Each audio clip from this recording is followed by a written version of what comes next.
welcome to the Show Up Dad. This is a podcast for tradesmen. I just want to give you guys a brief overview of what's going on with this podcast. As a father, I've experienced the void created by my absence. I know what it's like to chase success in the workplace while your family falls to second place. This is a podcast for hardworking fathers looking to level up their fathering skills and be more than just a paycheck or a provider for the home. Today, I want to welcome special guest Andy Aranda. He is an owner of Pure Plumbing LV in Las Vegas, Nevada. He is a father. He's a successful entrepreneur, and he also has a clothing line called Modern Day Tradesmen. He wants to, talk about a little bit about that in the podcast. So let's go ahead and welcome Andy Aranda. What's up, brother? How you doing? Good, man. Good to be here. Great to be on your podcast. I see all the things you're doing out there. It's great, and I think it's an amazing cause what you're out there doing, brother. Because, gosh, there are a lot of us tradesmen out there that need what you're delivering and stuff like that. So, I think it's a great thing. Happy to be here. Awesome, Andy. Let's just go ahead and open up. And, I'm super stoked that you said all the things that you did, dude. I appreciate it. I do this for guys like you, guys who are out there just working hard, busting their butt. You know what I mean? So let's go ahead and kick things off today by having you give listeners an overview of your story and tell us a little bit about yourself. Awesome. So I was, raised in Santa Fe, New Mexico. That's where I'm from. That's how we know each other. Yeah. And, just like anybody else, I grew up in a family of tradesmen. My great grandfather, my grandfather, my dad, and my brother are all in the trade. Right. So I grew up in a work environment, in a plumbing shop, in a plumbing store. So as a kid, I'd sit there in the plumbing store playing with fittings, putting things together, making little sculptures, and just kind of keeping myself entertained in the shop while my family worked. So, it was always a family environment. We were all family. We were all working together. And, my grandmother would be there making sure the shop was always clean. She would be showing us how to clean and us how to keep busy, instilling good work ethic. And, we'd sit there at this little table in the back of the shop that we'd set up, and we'd all have lunch together, and, people would come into that shop, I think, because they enjoyed supporting a family-owned business that's been around since 1940. So, those family values with that business is what I think drove business and why people enjoyed coming into the shop so much. So I grew up kind of working the shop, learning fittings. And then eventually I went out and started working with my dad as soon as I got to an age where I could actually lift a shovel and do something. And that's where I really learned how to get into the trade. But that was kind of my first upbringing. Throughout high school and stuff like that. Of course, I was kind of a wild kid, and they kind of lost me for a while, to partying and having fun and I just really wasn't focused on family and stuff like that, like any kid in the teens, right? Mm-hmm. But I think that has taught me a lot about myself, and it's taught me how I need to potentially deal with my family when they get to that age, and how I need to keep them engaged. But yeah, from there, I went to school for a while. I really screwed that up a lot. Went to art school. And I just kind of fell into bad things, partying, doing drugs and stuff like that. Something I'm definitely not proud of, a little ashamed of. But I think that's something that us as tradesmen and as fathers need to share is, life isn't perfect. We aren't perfect. There are things that we're going to go through in life that we're not going to be proud of, but we should never be ashamed to talk about it or to let other people know what we go through, because I think we're not the only ones that go through that stuff. And I think people need to know about it. So after that, really, I moved back home, moved back into my dad's house, which he wasn't too happy about. And, started getting back into work again. And, once I started getting back into work, I, started doing plumbing and stuff like that, linked up with another guy and started building spec houses, kind of had a falling out. And that didn't really work out the way I planned, but, the experience was great and I learned a lot. And it really kind of developed me into the trades, really fast. So a buddy of mine, he had reached out to me. He had just finished school at UNLV, and reached out to me and said, "Hey man, I see that you're doing the spec house. It's kind of what I want to do." He had just graduated from architecture school, so he came in and I helped him build a flip. He flipped it, said, "Hey, I've got this lady out in Chicago that I want to that I'm looking to propose to at some point. I think she's the one. And it'd be nice, man, if you came out with me, because, we really did a good job on this project, and I could really use you out there." So on the snap of a finger, I said, "Hey, okay, I'm going to move to Chicago." At the time, my mom was freaking out. Of course, like any mom with her son moving across the country, she didn't think it was such a great idea, but I knew it was something that I needed. And I think my friend at that time saw that I was kind of struggling, and knew that I was kind of going down a path that was destructive. So moved out to Chicago. Best thing I ever did, because the moment I moved out there, it was the fight. It was fighting to get work, get jobs on time. It was the ultimate dose of reality for me, because I didn't have family anymore around me. So we got great. We were doing these great projects. We got good at what we were doing. We were, he was buying places, and we'd fix them up and flip them. And that's how we were making money then. And I did that, from about 2001 to about 2009. And, out there, I met my now wife, girlfriend at the time, Alexis, and, came out here for a funeral for my grandmother. And I was on the phone with her, just telling her, "Man, it's so nice out here. It's so cold in Chicago." And she said, "Okay, well, I'm going to look at jobs out there." And I'm like, whoa, okay. Oh, whoa. Okay. So I'm thinking, okay, she probably won't find a job out here. Right. Well, what do you know? A week after she puts in her resume, she gets a call and she gets a job offer. So what happens is she says, "Okay, I'm going to move out to Vegas." And you coming? you coming, basically. And I'm like, "Well, why wouldn't I come? I mean, you're my lady." Yeah. But, she'd always been a very driven woman, and she's a heck of a teacher.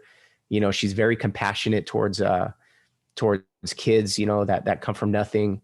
And she's been all about just building people. I mean, that's how most teachers are, right? So yeah, she's always been into building people. So I finished my projects out there.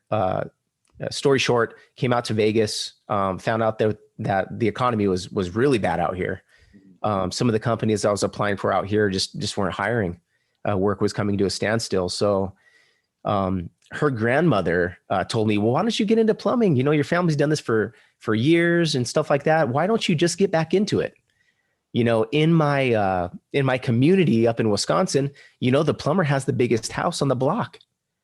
And it's crazy. It's crazy because her grandmother was the biggest advocate for me, and really I don't know what my wife saw in me. I don't know. She maybe saw a hard worker, potential, like any wife does. And I think she just needed a project because, she likes to help people. Right. So I feel like she probably wanted to help me a little bit, and she saw a lot of potential. So, I think her grandmother probably saw that as well. So I got back into the plumbing business. Grandmother made me, get back into it, and, started doing really well, man. Got with a great company, had a good boss. He really helped build me into what I am today. And I don't think I probably give him enough credit. So if he's listening, he probably has a lot more to do with what I'm doing now than anything. So credit due to him. But anyway, was doing really good at the company, was really happy, loved going and dealing with clients, loved solving problems. And like anybody who's in the trades, I felt like I was doing good. I felt like I was solving problems, helping people. And, I felt like I was good at it. So I was having a good time. But my wife at the time, she's teaching here in Vegas. She tells me, "I'm going to go get my MBA in business finance, but we're going to make a deal real quick here. I'm going to go do this, but you are going to help me get this business going." And I'm like, okay, the same thing. Didn't think she was going to do it. She did it. I mean, that's kind of the story of her life, right? She's always been in school. She always says what she's going to do. She's a huge motivator, and she's a pusher. So, She went, got it done. So I had to fulfill my end of the deal. Right. So I really didn't want to leave the place I was in because, you know, I had such good security. I was making really good money. Yeah. And I really loved it, man. And I was a leader within that company. And, you know, anytime you're in a position like that, you got a big, you know, it's a hard decision. Right. Oh, So yeah. And it causes you to stretch, you know, you got to grow, you know what I mean? Any totally. kind of growth is uncomfortable. You know, you have your level of security, like you talked about, you had your comfort bubble per se. Definitely. And Oh yeah. for you to leave that, it took a woman. And, you know, one of the things they say is behind every successful man is a good woman. Well, I like to 100%. change that a little bit, that instead of behind you, she's right beside you, pushing you and guiding you. You know what I mean? Oh, And totally. we tend to marry our opposites. So whatever you're lacking, your wife has that passion, that drive that she has completes you. And 100%. your vision, you know, your dreaming that you have for greatness Mm-hmm. complements her. You know what I mean? So I think that's awesome that you guys are a team. You don't really see that nowadays, but it's really a good testament to your guys' marriage and how you guys gel together. You know? Well, and you know, the crazy part is, you know, my aunt told me you know, you know, when my grandmother passed away, you know, unfortunate event, right? That is another story in itself. When she passed away, my aunt in the family kind of became the matriarch, right? You know, so, you know, she would always tell me, she's like, you know, Andy, when you choose a woman, just remember this, like you are not only choosing her, but you're choosing her family, right? And I never knew what she meant by that. But, you know, my wife's family, you know, and I didn't plan for this, right? She comes from a great family, you know, great values, strong educational values. And, you know, when I first told her father that I wanted to marry her, um, he told me, you know, you better be financially stable if you're going to marry my daughter. And Yeah. I looked at him and I'm like, oh man, I don't even know how to handle that. Yeah. You know, the only thing I could really do is like, you know, put my pride aside and just self-reflect on myself and where my life is going. Mhm. And it really was the kick in the butt that I needed because, man, I have this great girl, this great family. And the father said, hey, if you're going to marry my daughter, you need to be financially stable. So that changed a lot, man. As soon as I came to Vegas, I mean, I dropped everything. I mean, there was no drinking every day. There was no smoking weed. There was no drugs, nothing. I mean, it was pretty much like, you know, you're getting your stuff together. Yeah. You're going to be a success. And if you don't, you're going to lose probably the best thing that you've ever had. Okay. So for me, you know, I took that very serious, and I think that's what pushed me here in Vegas. But you know, long story short, so we started our business, right? Started out of my garage. It was just me, a van, you know, the necessary tools to get going, and a little bit of money in the bank. And you know, every day I was out there, you know, busting my butt, making jobs happen. And I think that was probably one of the funnest times of my life because it was just me. It wasn't complicated at all. Yeah. You know, we hadn't had kids yet, right? Yeah. And the funny thing is we've been trying to have kids like for years, you know, since we got married, and it took us like 4 years before we finally got pregnant. Mhm. You know, we were kind of like accepting that maybe we weren't going to have kids. Mhm. And, you know, thank God I've been involved with the church. You know, I grew up Catholic. So, you know, our priest at the time, you know, before we got married, these were discussions that he brought up to us. Yeah. You know, he said, hey, if your wife can't have kids, are you okay with that? And vice versa. Mhm. So he prepped us for some of these things that, you know, could cause marriages to just crumble. Yeah. So I thought that was, you know, extremely valuable because it really, it lets these young people know, you know, if something happens, are you going to stick by her? Yeah. If you see yourself having 5 kids and that doesn't happen, what's going to happen? Is there going to be a divorce? Because then maybe you need to reconsider. Right. So I think it's super valuable for people, you know, that are getting married to have some type of mentor, counselor, or, you know, religious, you know, advocate that can, you know, help them before they make that big jump. But anyway, so we get the business going little by little. It starts to grow. We get an office location. Her cousin comes in, and starts helping me. He was coming to school out here at UNLV. So he was a big help in getting this thing going, because if not, I wouldn't have anybody to answer the phones. So as soon as the phone stopped, wouldn't stop ringing, and it got too crazy for me and him to handle, then Alexis finally said, my wife, Alexis, finally said that maybe it's time that I come and join the business. That was tough because that was the point of no return.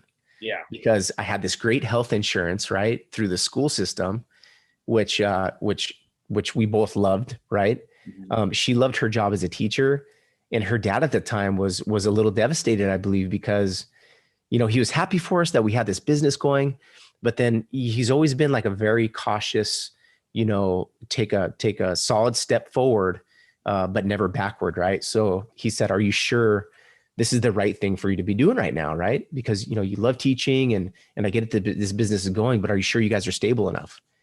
And she said, "Dad, you know what? We got this, we're going to make it happen." And as soon as she stepped out, man, we started to just catch fire. We hired a couple, really good guys that really, helped us, build the business. And, from there, we just took fire, man. And happy to say now I've got over 50 employees. I've got a warehouse, 5,000 square foot warehouse where I have all my material, my supplies. And I also have a shop that's about 7,500 square feet that we operate out of. Wow. So yeah, it's been really good. And I think, the main thing is right now, with Modern Day Tradesmen, which is the brand of clothing that I'm, that I have out there. Yeah. I've got the website going. There's going to be information on there for people, for tradesmen, for anybody who is interested in the trades. There's going to be information on there, and it's going to include everything that I have personally been through. It's going to include some cool gear. If you're proud of being in the trades, get you some trades gear, get you some Modern Day Tradesman gear, man. Cause linemen, plumbers, electricians, no matter iron workers, whoever it is you are out there, you guys can wear this in pride and be proud of it. Right. Absolutely. So I think that's, one of my main missions right now is letting people know, like letting these young kids know, that you can get in the trades and you could have a great career, whether it's, becoming a lineman like you did, right? Yeah. Or becoming a plumber, and whatever it is you want to do. But yeah, the business, it's doing great. We had our complications with COVID, but we've been trucking through it, and we've been keeping people safe, and right now that's all we can really do. Yeah. But the big thing is you can't stop, right? You can't let something like COVID or anything get in your way, especially if you have over 50 employees relying on income from you as a leader. You've got to step up and make it happen. Absolutely. And, that zero excuse policy, I think it goes also towards leaders as well. A good friend of mine, he owns his own trucking business and stuff like that. He's into shipping. He's highly successful. Okay. Lives in Missouri. He's a partner of mine. Anyhow, one of the things he told me about being a leader, an owner, is that he never made excuses to the customer. If one of his shipments got, stalled or delayed, and it was because one of the truckers decided to stop because there's a lot of casinos in that area, stop at a casino and, just spend his money there or spend his time there, and the shipment got delayed. His major thing was he would call the customer. He didn't care. And he would explain to them. He would tell them the truth. He prided himself on speaking the truth, no matter how hard it was going to be. And he would let them know, look, this is what happened. This is what one of my employees did. I will rectify the problem. We will make sure your shipment is going to be there. I guarantee you. And he would go through the whole thing. He didn't try to cover it or sugarcoat it like most leaders would do today and say, oh yeah, we went through a storm or whatever. No, he told them the truth, no matter how 100%. hard it was going to be.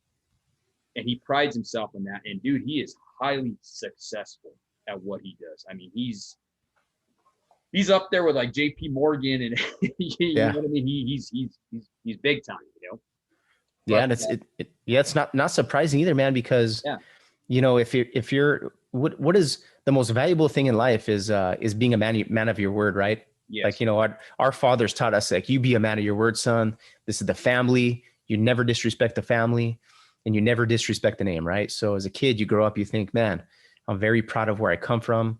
I'm not going to let my father down or my family down. So you try to stick to your word. mhm, you know, I, and I think, with our kids, that's super important to show them is, your word is everything. yes, And, you don't want to be known as somebody who's a liar, who's a cheat, because you only live once, man. And like I say, trust is built over time, and it only takes, one thing to completely ruin that.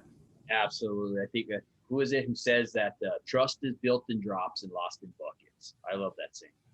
Definitely. Yeah. 100. That's a great saying.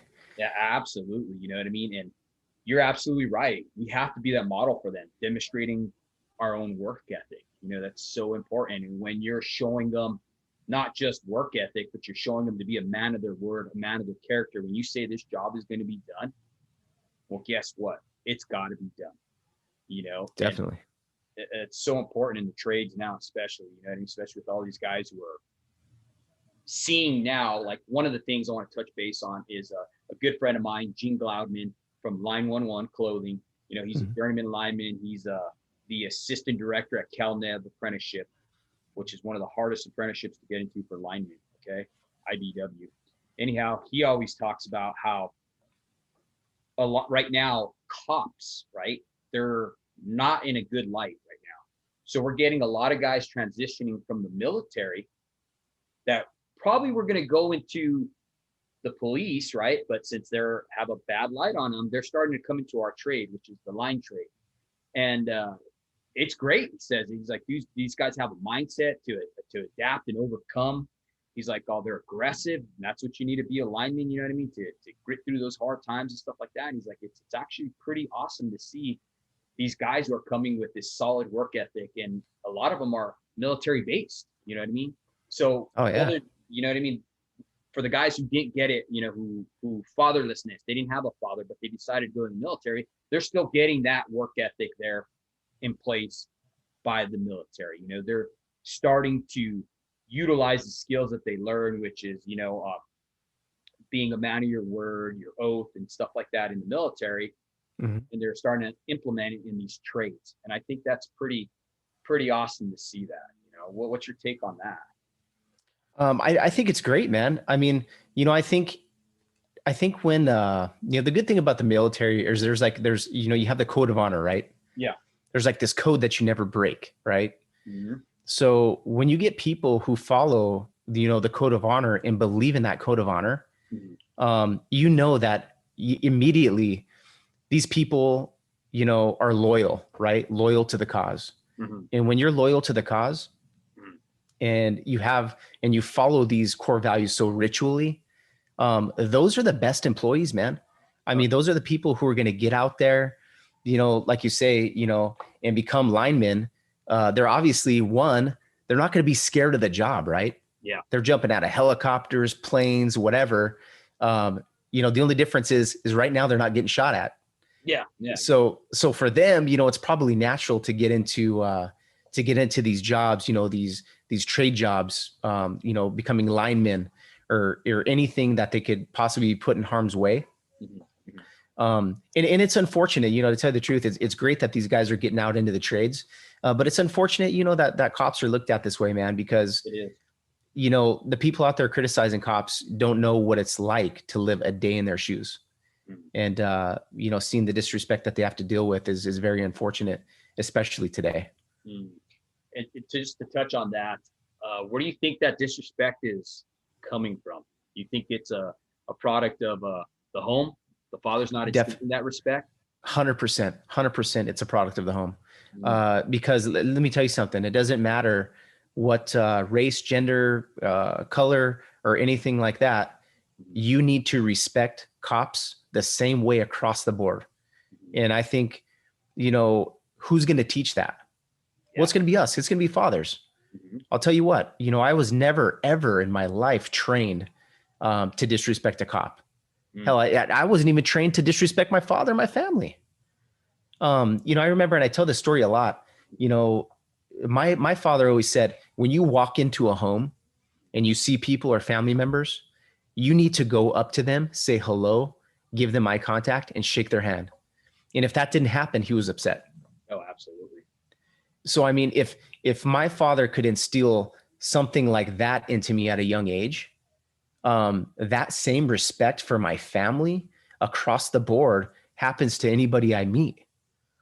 So how does that apply to me in business, right? So, well, as a father, it applies to me. I'm going to teach my kids that same thing, because I recognize that if I didn't know that, or my father didn't instill those values into me, that I wouldn't come into the shop every morning and shake everybody's hand and give them my eye contact. That shows them that I respect them, right? Yeah. It shows them, hey, this man is the boss. At my last job, I never saw the boss, right? But he's coming in here like a leader. Yes. And he's shaking my hand and acknowledging me like I exist, and that I'm somebody that is worthy of his attention. Valuable. Exactly, man. And I think, right now with everything going on in the world, what are we lacking? We're lacking fathers that are going to instill values into their kids that are going to benefit them later on in life. Absolutely. Without those values, right? Those values we might have fought as kids, I might have thought, I think it's pretty messed up, Dad, that you want me to go say hi to everybody, because I'm really kind of an introverted, shy kid. So it's not natural for me to want to go up to people and say hello to them, but that's life. It is. That's life. If you don't go and introduce yourself and show people respect, it's not going to get you anywhere in life. That's interesting that you said that your own father modeled that for you. And, oh yeah. As fathers, we're models. And I've heard it said where kids are just little pitchers with ears. Okay. They pick up on 100%. Everything, right? They absorb everything you say and do. And even when you think they're not paying attention, they actually are. So it's awesome that you were able to pick that up. You saw your dad as a leader, as a model father, who showed you, not just told you, he showed you what you need to do. And you're absolutely right. It's attributed to, we talked about the pandemic of 2020, right? I think people are forgetting the pandemic that's going around, that's been affecting fathers and children, fatherlessness. That's another pandemic no one wants to talk about. And that's what I'm trying to bring awareness to, and yeah, definitely. And the crazy thing is, with this pandemic, think about all these kids who are in broken homes right now with no fathers, no guidance, moms at work. School was the only stability that these kids had. That teacher, that teacher was probably the one stable person in their life that was actually making a difference. And then now that you take that one-on-one interaction, that one-on-one school interaction away from them, I think we're going to have a generation of kids who could be a little behind in that area. Yeah. There's only so much you can do online, and I'm seeing it firsthand. I mean, I have some of my employees right now, they're in the predicament of my husband works, I work, but I can't leave my kid at home, and I have nobody to watch my kids, and I can't afford somebody to babysit my kids. Right. Exactly. So I've made it available for, some of my employees to come in here, set their kids up at a computer so they can learn here at my shop. And, this is just one of those modifications that we've had to do to help our team, because we do have that family environment here. But man, I couldn't imagine my heart pours out for these people, Absolutely. I mean, some of the stuff, because my wife works at the church, right? And just to hear some of the stuff that goes on, like you said, because now the fathers, for whatever reason, are furloughed or lost their jobs or whatever. Now they're stuck at home with these kids who, before they didn't really pay much attention to, or for lack of better words. And now they don't know how to cope with their children, especially with the online stuff and everything like that. So we're starting to hear stories where kids are committing suicide at the age of 7. I mean, one little girl jumped out of a 2-story building just to get away from the abuse her father was putting her. I mean, Oh man. that just totally just breaks my heart. You know what I mean? Yeah, it's, I mean, that's definitely very, very concerning. I mean, and I think that's why this is such a great thing you're doing, is because, you know, in these situations when you have kids that are feeling the need to commit suicide at 7 years old, I mean, you know, man, that's just so unfortunate and sad to hear, because I mean, these kids should be watching, Peppa the Pig and, whatever other shows are out there that are related to kids their age. Right. Absolutely. And I think as fathers, I think one of the biggest reasons that this pandemic is happening with fatherlessness is that they have lost their sense of purpose. I see that even with men who are committing suicide or women who are committing suicide. What's the number one thing? They have lost their sense of purpose. They have lost their sense of living. Right. So they Definitely. need to come back to that awareness that, hey, a job doesn't define you. Okay. You need to come back to knowing whose you are. And when you figure that out, you'll know who you are, who you belong to. Oh yeah. 100%. You know what I mean? And as fathers, and I'm guilty of this myself, we identify with what we do. You know, I identify with, I'm a journeyman lineman. You know what I mean? Mm-hmm. Well, guess what? That's a job that I was blessed to be able to get into the trade and do, but that doesn't define me. What defines me is Definitely. being a successful, significant father, a successful, significant husband, one who's there for my kids. I had another guest on our show, and he talked about how growing up, he didn't have all the bells and whistles. He came from a family of 15. He was the Mm-hmm. 14th child, and that cost a lot of money, right? Well, they didn't have significant amount of resources or anything like that. But what he did say is that he had a father who was present. He had a father who was responsible, and he had a father that was committed. Whenever he needed to play baseball, his dad was there for him, and That's that awesome. meant more to him than having a father who just paid you off by saying, okay, well, I'm not really wanting to play with you, but here's some money. Here's some money, go play club ball, go do this. You know what I mean? And when I heard that, it was just so profound. And it was amazing to hear that that's what he wanted and that's what he received. And that was a committed father that we're talking about. You know what I mean? Yeah, I think it's, I think you hit a good spot there. It's really important, you know, gosh, and I know this, man. I mean, I've been building this business for probably going on 9 years now, I believe.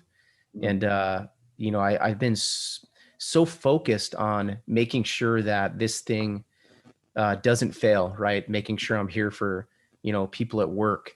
Mm-hmm. And a lot of times it's hard to shut that off when you get home. Yeah. And, anybody who's in the trades or runs a business, knows what it's like. It's, you leave a stable job to start your own business. And then from there, it's all on you. Right. Yeah. And I think the biggest fear for any business owner or any father is, the biggest fear is failure, right? They say never be afraid to fail, Mm-hmm.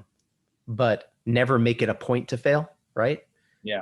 So for me, it's, I always looked at, hey, when I started my business, I was already into my 30s. Mm-hmm. And I was saying, I'm too old to fail at this point. I cannot let this thing fail. So I've been putting so much time and energy into this, that I rely a lot on help at home, outside help, that's not family, but that's like family, right? Yeah. In order to do what I need to do to provide for my family. But, just recently, since we've connected even, Yeah. I've been realizing more and more how important it is for me to, take more time with my kids, to put my phone down, when we're eating dinner, Mm-hmm. that it's not going to hurt, for 3 hours of my night if I put my phone to the side and just pay attention to my wife and my kids and my family. Mm-hmm. And I think that's hard because, I'm like married to my phone. Yeah. I get my emails on my phone. I answer text messages on my phone. I answer calls on my phone. And I feel like a lot of times I feel like if I put my phone down, I'm I'm missing something. Yeah. Like, what critical thing am I missing right now because my phone is away? So while my phone's in the shelf and I'm trying to connect with my family, in the back of my mind, I'm like, what am I missing? Is there an emergency? Like, I'm in like this like freaked out mode. And that's no way for us fathers to live, especially if we expect our families and our kids to be raised right. Yeah, and to connect with us, right? Because Yeah, influence is time. I love definitely. what you said about that when you're talking about how you would go out to other people other than your family, like kind of like a mentor. And I Yeah, think it's important as men. I mean, if you don't 100%. have a mentor in your life, if you take this, for example, you're playing golf, okay? You suck at golf. You can't drive it off the fairway, right? So what are you going to do? You're going to hire a coach, correct? So Yeah, in any of the areas that you're lacking that you want to level up in, I think it's important to hire a coach. And for me, one of 100%. my mentors is you know, I could say his name on here. His name's Steve Weatherford. Okay. Great guy, Christian man, father, entrepreneur, successful, in all he does, but he's still a man. He's still a father. He's still a husband. Okay. And he's always talking about leveling up. And I think it's important to find a coach, find a mentor, just like we are to our kids. When we're stuck somewhere, we need to go to someone and reach out to someone and level up. Definitely. They say that if you hang around with 5 successful people, well, guess what? You're going to be that 6th successful person. Definitely. If you're the person who's the most successful in your group, you need to find another group. Oh yeah. That's You know what I that's mean? that's so true. I It think, is. and I think that's the hunt in my life. Early on, I'm a big fan of Zig Ziglar, and they got this wheel like of attributes, right? And each spoke on this wheel represents something that makes you um uh that gives you an opportunity to see where you are, right? Spiritually, mentally, physically, relationship wise. Yeah. Father, as a father, um, and all of these spokes represent a value, right? Yeah. So if you can imagine, these spokes, and from the inside of the spoke is a 1 to 10. So Mhm. if you rate yourself in all these areas and it's not a perfect circle, well, then you're not very well rounded and there's areas you can improve on. So it just creates awareness, right? Yeah. So a long time ago, I did this, and it was I went to Ziegler Corp, and they kind of taught us how we should run business because we were so we're just rookies at it at the time. But it taught me so much more. It taught me that I wasn't only learning how to be a good businessman and leader and entrepreneur, but I was also learning to appreciate my faith, right? My faith in God. Uh, I was also learning to appreciate being a father and recognize, like, how would I recognize myself right now as a father? Am I a 1? Am I an 8? Am I somewhere in the middle? But wherever it was, there was always room to improve. And I'd like to say I'm getting a little better at it, right? Mhm. Yeah. Am I where I want to be? No, I don't think I'll ever be where I want to be, because Mhm. we're never going to hit that peak pinnacle in Yeah. life, No. whether it's in business, with your relationship with God, your relationship with your lady, your relationship with your kids. Mhm. It's just always work. Like any relationship is work, and you got to put the time in. Absolutely. And I love that you said that there's no such thing as mastery, right? Yeah, All we can do is put in the work. Guess what? The work is hard and you're never going to master it. You know what I mean? yeah. Give yourself that leeway to when you fail. Well, guess what? Dust your pants off and get back on that horse, Oh yeah, and I think that's what being a tradesman kind of teaches us, you know what I mean? Because you're not always going to be successful. You know what I mean? yeah. And there's always different technology, different tricks, different, you know what I mean? I've always heard it say 6 one way, half a dozen the other. You know what I mean? So there's 6 different ways to get to the same end result. You know what I mean? What may Totally. work for a tall lineman doesn't work for my little short ass or butt. You know what I mean? Yeah, you totally. know? So you kind of just gotta live life and experience it and kind of take from other people, other tools, right? Utilize them and make them work for you. And it's the same thing 100%. with even fatherhood. You know what I mean? You can take attributes from what this guy says or what this guy says or what this guy says. And guess what? Put them in your tool bag. Use them in your arsenal. Like one of the things I'm implementing 100%. now is that I like to talk to my children about what they want to be when they grow up. You know what I mean? I ask them, I take the time to get in a conversation and just say, hey, what do you want to be? And it may change, you know what I mean? At 3 years old, they might want to be a fireman or a lineman or something like that. But, you know, it may change later on in life. But you're connecting. It's a way to connect. One of the guests I had the other day, Jeremy Nix, he is a ex-hostage negotiator. And he talks about using open-ended questions to talk to your kids, you know, not anything they can say yes or no to. So he uses that and utilizes to communicate with his children. Ah, that's good. And yeah, I mean, you got to hear it, dude. It engages. It's got me thinking of, do I do that? Right? Yeah, exactly. And I think that's important. You know what I mean? Do you ever talk to your children about, you know, what they want to be when they grow up, their dreams or aspirations or anything like that? You know what? It's funny, you know, because honestly, to tell you the truth, I'm very aware of, you know, when I was young, I didn't want to be a plumber, right? Yeah. You know, my dad never really told me I was going to be a plumber. You know, I never thought I was going to be one. And when I became one, I was, you know, completely shocked because what my grandfather told me was exactly true. He said, once you get old enough, you got real bills to pay, you're going to find out that plumbing is actually a really good job. And he was 100% right. Right. Yeah. So he knows that. I told him that actually not too long ago. And man, he's so proud. But, you know, with my kids, I don't push him to get into sports. Now they got to do something, right? My thing is this, is whatever they want to be, I'm going to support it, right? If they want to be a fireman, they want to be a police officer, they want to be a musician, a lineman, you know, whatever, an electrician, right? Complete opposite of being a plumber. Yeah. Whatever it is, I don't care what they do and I want to be as supportive as I possibly can of that. You know, my kids are all little right now, so who knows? Yeah. You know, sometimes they want to have a show like that kid Ryan. I'm not sure if you're familiar with this kid Ryan who opens toys and plays with them, but that's what kids do nowadays, right? Is they watch a bunch of YouTube videos on opening toys and playing. I think it's kind of weird. Yeah, it is. But yeah, my kids they're into that. But funny thing you say this is my son came up to me the other day and he said, Dad, I want to get into jujitsu. And I'm like, really? He's like, yeah, I want to get into jujitsu, right? And, you know, I'm a big fan of Jocko Willink. Yes. And man, I've read his books like on leadership. And I think he's got the greatest books on leadership, right? Yeah, his big thing is this: get your kids in jujitsu, right? And I couldn't agree with it more, because when your kids are young, it teaches them discipline. Yes. It teaches them that nothing is early, or nothing is easy, I should say. Yeah. It also shows them that, dude, there's going to be times where, you know, where you get hit. There's going to be times when you're in pain. There's going to be times where you're doing things that are tough, that, you know, you might just want to cry. Yeah. You know, and it was funny because I was in practice with him and I dedicate my hours, like just watching him.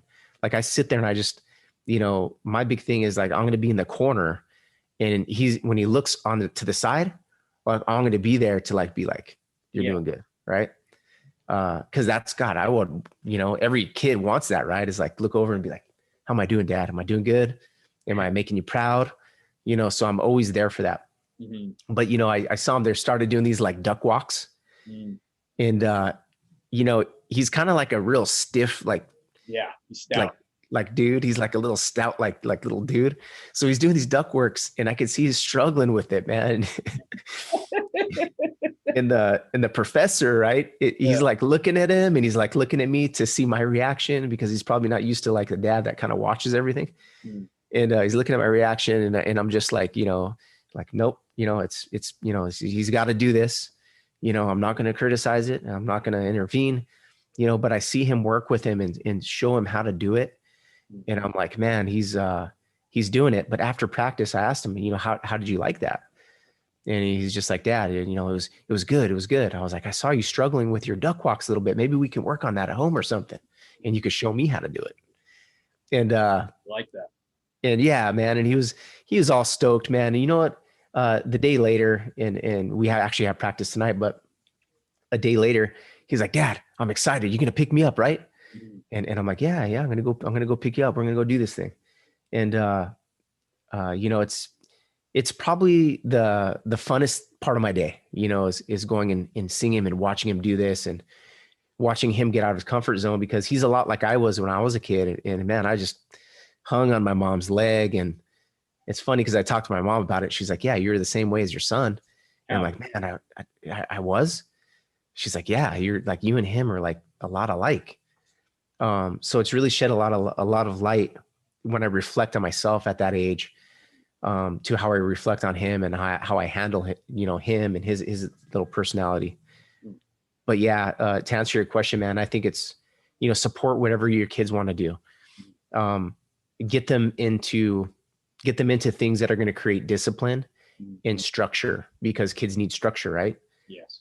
Without structure, they won't be able to function in the real world. Mhm. Um, and get them out physically doing things. Yeah. You know, I tell my kids, I'm like, hey, 30 minutes on the video games and that's it. Done. We're going to go out. We're going to ride bikes. We're going to do something. We're going to get physical somehow. Yeah.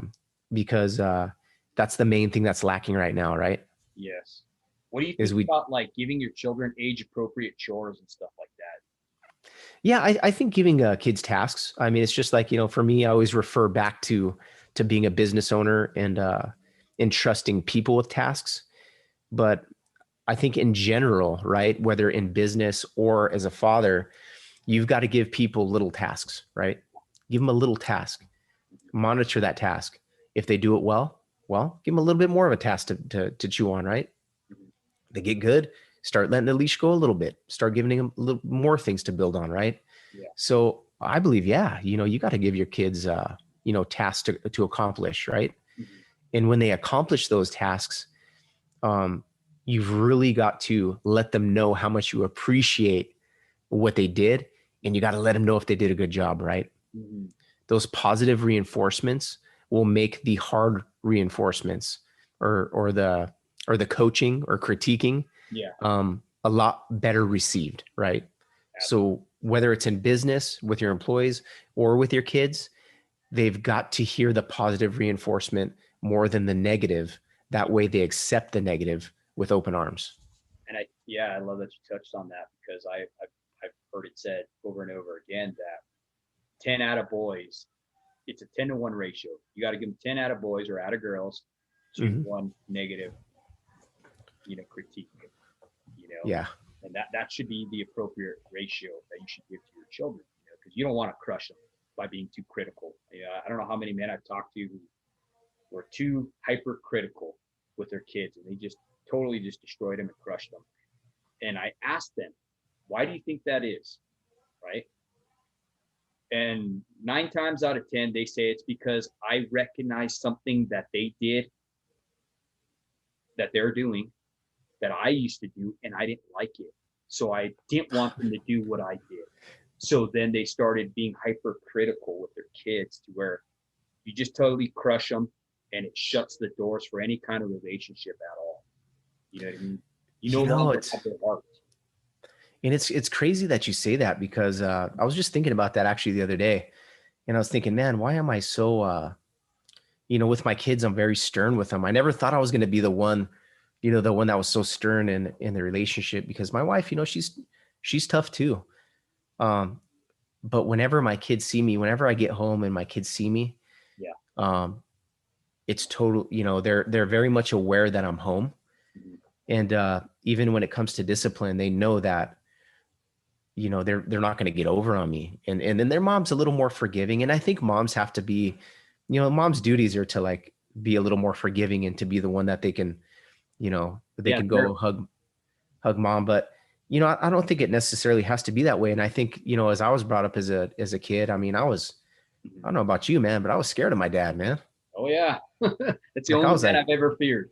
I was like, Mom, don't tell dad, please don't, you know, because I know like there's only one way this thing's gonna end. Yeah. And you know, at a certain point in time, like you're scared of it. And then it trains your kids when they get old enough to test you. Yeah. right? Then they start getting these like anger, they start blowing up, they start testing. And I think that's really unhealthy. And it's something that if you grow up in that environment, and I know you've talked about this a lot, Mhm. is we carry a lot of the same habits of our upbringing, you know? Mhm. So a lot of times, like sometimes I don't even know it, but they're like, Dad, you yelled at me. And I'm like, Mhm. the first thing I think of is, well, you want me to really like Yeah. yell at you? Like, you want to know what me yelling sounds like? And then I have to like correct myself and be like, what are you thinking? Like, to get out of that mindset, Mhm. you know, and be more cognizant of how you're reacting to things. Mhm. Um, because sometimes, yeah, sometimes, you know, it probably sounds like a yell, you know, Mhm. to be honest. And I think that's something that probably, you know, probably same as you, man. I mean, you Oh know, yeah. you're like, oh man, don't act like that. You're like cognizant of it. And you're like, oh, I slipped up, Mhm. you know. But I think for a lot of dads out there, you know, especially if you grew up in the trades and your dad was a tradesman, Mhm. you know, you're coming home already, Mhm. you know, frustrated, you know, maybe your apprentice, you know, messed something up, or maybe this other guy wasn't working as hard as you on the job, and you're out there just busting your butt. And that frustration comes home and you take it out on your family, but Absolutely. you take it out in ways that you don't even know. Mhm. It could be your tone of voice or the way you react to certain little things that they might do. Mhm. Um, and for me, as a business owner, man, it's easy for me to come home with my frustrations Mhm. and channel that anger and frustration when I get home.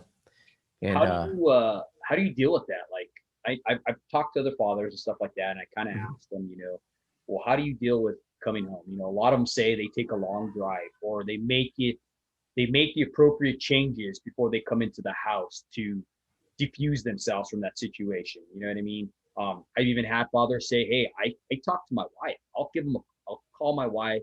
We'll go over the situations of the day before I mhm. get home. That way, we're diffusing it, and I can totally engage with my children." How do you do that? Well, I think I still, honestly, to tell you the truth, I'm still finding ways to cope with that. But I just started reading this great book. It's by Jay Shetty, and it's called Think Like a Monk, right? Yeah. And I listened to it on audiobook. And whenever I start reacting in a way that I don't want to react, Hmm. or acting a way that I don't want to act, I listen to this, and he really breaks it down. Um, he really breaks it down. I mean, he has this thing where, you know, you close your eyes, you breathe in through your mouth, out through your nose, and you do that enough, you can bring your heart rate down, right? Oh yeah, it's called box breathing by Mark Divine practices it a lot. He's another team guy, and So yeah, so yeah, just bringing that heart rate down. You know, it could be meditating. Um, I sometimes will listen to some nice calming music. mhm. You know, I mean, I'll put on some Rat Pack, you know, and you know, that'll kind of like get me in a better mood. Mhm. And then you know what, I always think of, man, no matter how rough my day was today, like, what am I grateful for? I mean, I'm grateful for my kids, my health, my wife, my home. I'm grateful for the opportunity to run the company that I run, and to have amazing people behind me and supporting me 100%. Mhm. And you know, anytime I think of those things that I'm grateful for, man, that gratitude there uh, grounds me, man. It grounds me. It pulls me like into a state of gratification. You know, I'm grateful for what I have, and then when I get home, I just can't help but to be grateful for everything, man. I pull up to my house, and I say, man, I can't believe I own a house like this. I never thought I would. Mhm. You know, now look, I mean, gosh, I've got beautiful kids. Never thought I was gonna have kids. You Mhm. know, I got a beautiful wife that is like way smarter than me, and it's so far out of my league that, damn, I'm grateful for that too. You Mhm. know, so all of these things, I'm so grateful for. You know, that helps ground me before I get home. I love that you said about operating from a level of gratitude. Wes Watson talks about that all the time. Changing your mindset. Dr. Carolyn Lee talks about that. And you are what you focus on. Okay. You, Totally. Caroline Lee talks about how the mind and the brain are two different things. Okay. And what you're going to focus on directly affects your life. So if you're focused on what you don't have, how you didn't get that job, you didn't get that raise, it's going to raise that level of to where you're not appreciative in your life, right? In your mind, in your thinking. So then you're going to have that negative attitude and you're going to bring it back into your own life. So I love that you said that you practice thinking on what you're grateful for, your family, your house, you're successful, all these great things, you know what I mean? And you're surrounding yourself on that, focusing in that mindset. So then when you're able to come home and you come home to your house, you're operating from that level of gratitude towards your children. Now you're thankful that they're coming up to you and bothering you, pulling on your legs and be like, dad, you're home. You know what I mean? And Totally. I think that's awesome that you touched on that, bro. I really do. That's going to help out fathers tremendously. You know what I mean? Because that's just another tool for them to operate with. Well, what's crazy is now that I've kind of made a point to spend more time and connect with my kids, they're excited for me to come home now. Absolutely. There was a point in time where like I would come home and they weren't like running up to me, They're afraid. And I was like, man, this isn't the, Leave It to Beaver, vision of how I thought it was going to be. Because you remember the old Leave It to Beaver, right? Yeah. He'd come home and say, I'm home, and everybody run up to him, his wife, his kids. And, I think that's the vision we think of, like, and I think that, because that's that like signature man that comes home, worked hard. His wife comes up, give him a kiss, and his kids come up and hug him and say, Dad's home, and I think in our mind, some of us think, that is the ideal life, right? We all want to be celebrated. Yeah. We all want to be, we all want to know that, like, it's one of the 6 human needs, right? Is to be loved and appreciated and know that, that you're appreciated, right? So for all that you do out there for the family, you want them to come to you and love you. And I didn't get that until most recently. And what I didn't realize was I just wasn't deserving of that. I wasn't deserving of it because I would come home and I would be on the phone instead of like coming home and saying, hey guys, how are you? How's your day at school today? Like, they weren't the first thing that I went home to see. So why would I deserve for them to come home and for them to like seek me out, right? Yeah. Because it's not being reciprocated. Like, I'm not doing it, so why would they? And that goes back to, they watch you. You're the leader, you're the influencer. And if they see you doing what you're doing, coming home and operating with that gratitude mindset, and then implementing it to your children, I mean, it totally changes the dynamics in the atmosphere. You know what I mean? 100%, man. 100%. And if I could tell any dad out there, if you're coming home and your kids aren't running, to give you a hug, don't be disappointed, man. Don't be disappointed. We've all been there. And this is just a lesson that we learn as fathers. And we have 2 choices.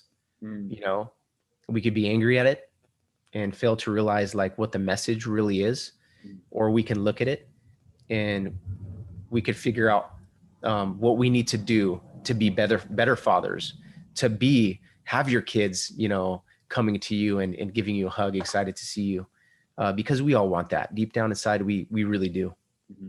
Absolutely. I want to touch base something on this real quick, Andy, is people are going to view you, they're going to see you and be like, man, here's a successful guy. He has a beautiful wife, he has children, he's got a beautiful home, he's got a business, all this stuff. We both know that success is derived from hard work and your ability to make things happen, your vision, your focus, right?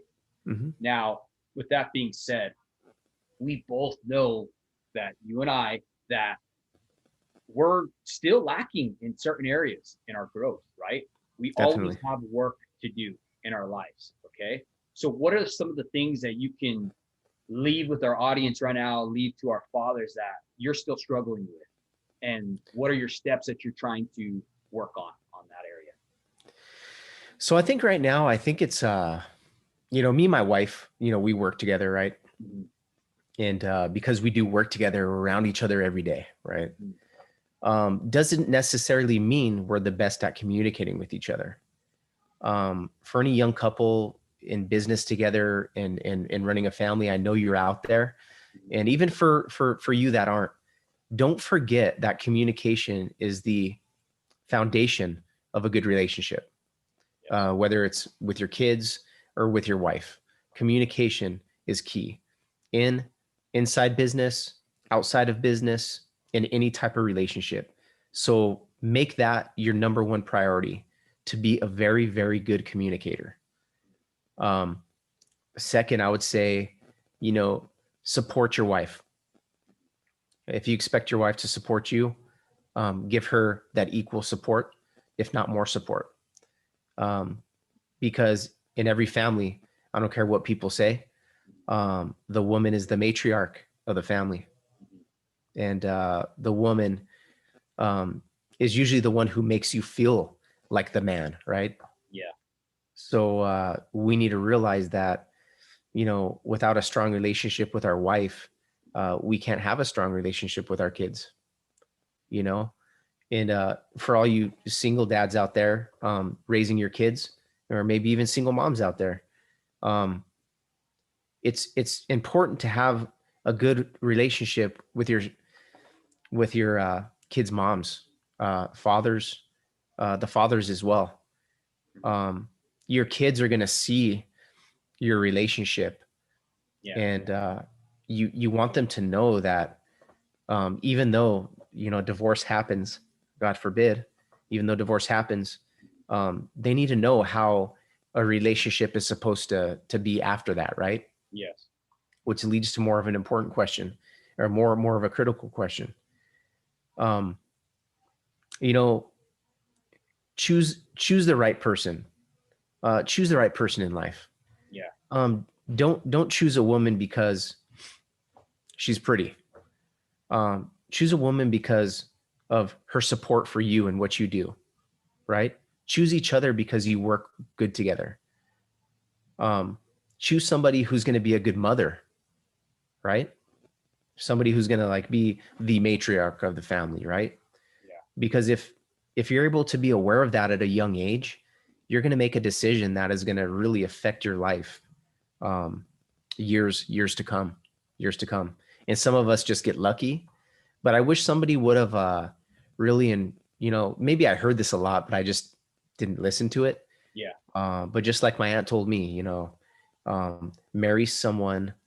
When you marry someone, you're not only marrying them, but you're marrying their family. So what is their mother and father's relationship like, right? What is your father and mother's relationship like? And if it's not the best, well, then what are you going to do to course correct the way your life is going to go? I think those are probably the most important things.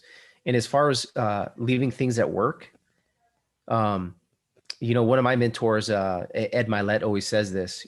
He leaves his phone in the car. And the reason he leaves his phone in the car is because he wanted to give his family 100% when he came home. I like that. He said it was probably the hardest thing he had to do, but he did it for the family. So leave that phone in the car, leave it in a cabinet, hide it away, and just make a commitment to your family from the time you get home to the time that they go to bed. Because for all of us, working people out there, no matter what trade we're in, no matter what job we're in, our family deserves our 100% attention. I agree. And man, can you agree with this? Don't we all vision ourselves someday, whether it's Christmas or the holidays, with your grandchildren, right? Mm-hmm. In your families and in your kids' wives and husbands, right? Now, don't you visualize them at the table having like a turkey dinner, right? Or a Christmas dinner? Like, and what does that look like for you? Like, you've got to vision this. You've got to see this. Yeah. And the reason I say vision that is because if you can vision that, you'll start to think about the critical steps you need to take now to make sure that happens.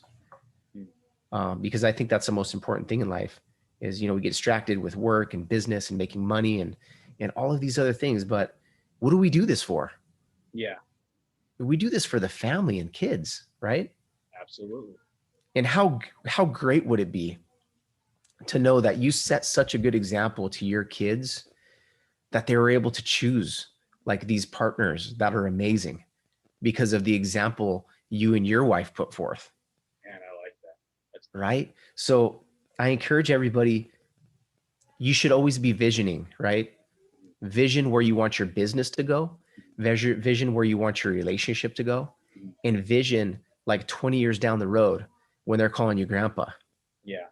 How is that going to look? Mm. Because man, that's your legacy. I think that's so awesome that you said that. Some of the in some of the workshops that I do for men, for fathers, you know, for my coaching that I do, I have them create a vision board. You know, create a vision for their life, whether it be success in the workplace or success with their wife, success with the children. You know what I mean? Definitely. I have them create this vision board. That way they can see it and go to it every day, and they could know the reason behind what they're doing, why they're getting up at 3 o'clock every morning. For me, I used to get up every Monday morning, right? Because I didn't want to leave Sunday night because I wanted that one extra day to spend with my children and my wife. So I would leave 3 o'clock every morning so I can get out of state where I was working by 6:30, 7 o'clock and be there.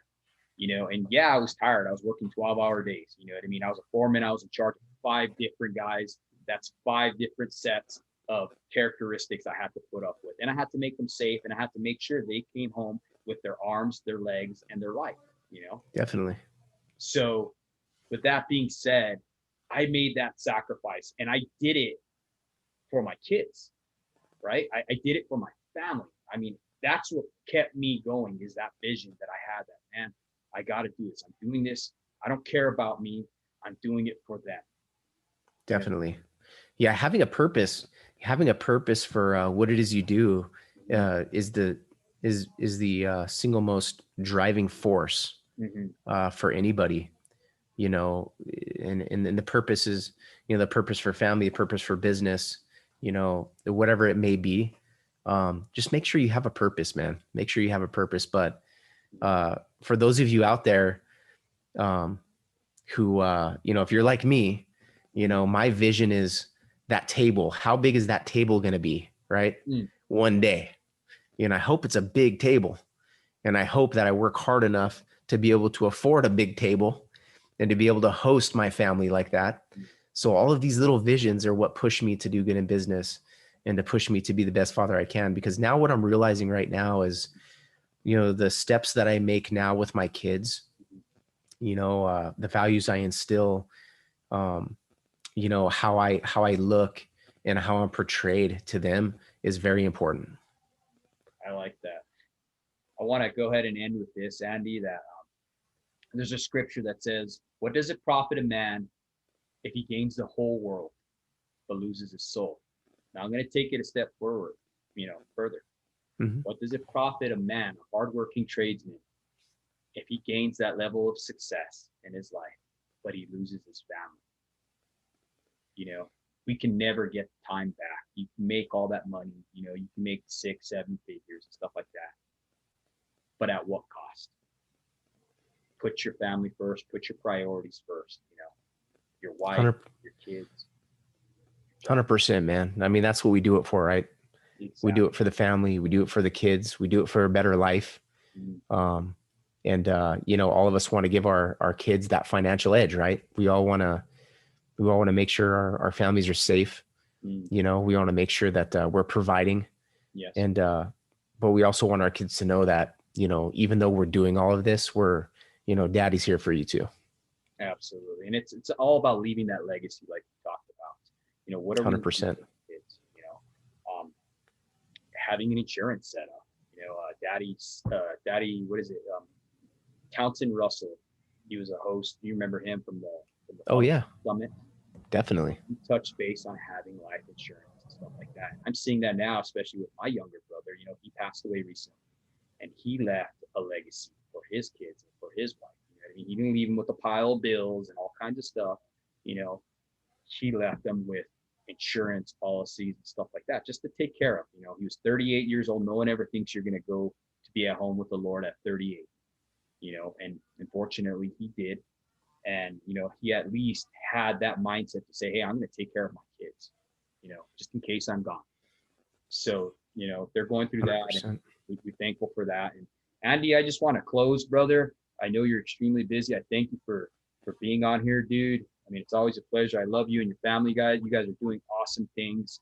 How could people get a hold of you, especially with your modern day tradesmen and stuff like that?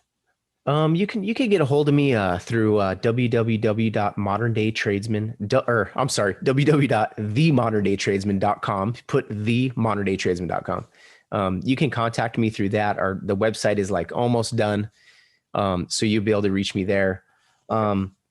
You could also reach out to me on social media, on Instagram. My handle is the Modern Day Tradesman. On Facebook, the Modern Day Tradesman as well. So you guys can reach out to me on there, and there'll be different outlets for you guys to reach out to me on. And, if anybody ever has any questions, you can reach out to me. I'm always there to help out anybody, whether it's in business or, with family and stuff like that. Look, I'm not the most perfect person. And nobody is, right? But, I can share anything that I've been through, and, hopefully it'll help people out. So I'm here to help as well. I definitely think it will, Andy. I mean, your level of success and just coming from where you came from and stuff like that is just an inspiration to other fathers out there who are tradesmen or are looking to make that transition from the trades to spending more time with the kids, becoming an entrepreneur or whatever. I mean, you're the perfect example, and I like to get fathers on here that can show that, hey, this is attainable. You got to have a vision. You got to have a goal. I thank you, Andy. And yeah, thank you. You're awesome. So happy to be a part of this, brother, dude. I love everything you're doing, man. I'm 100% behind you, dude. And anything you ever need, man, I'm here for you, bro. I appreciate it. And likewise with us too, dude. I put everything, Andy Aranda, Modern Day Tradesman. I'm always tagging. I appreciate you, man. Love you guys. I appreciate you. Have a happy Christmas, and everything like that. And we just thank you, bro. Appreciate you. Yeah. Have fun and think about that dinner table. Number one thing. Yes. Awesome, brother. Thank you.